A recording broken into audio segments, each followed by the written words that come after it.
হয়েছে দেখো। এবার ঠাকুরের ভোগ পরিবেশন করবো, সেটা তোমাদেরকে দেখাবো। এই হলো আমাদের রাধা মাধব, রাধা অষ্টমী।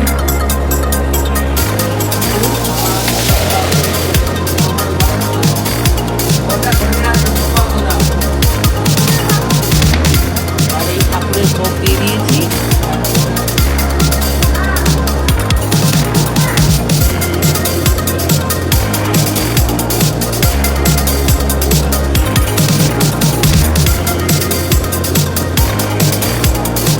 তা তোমাদের কেমন লাগলো একটু কমেন্ট করে জানাও।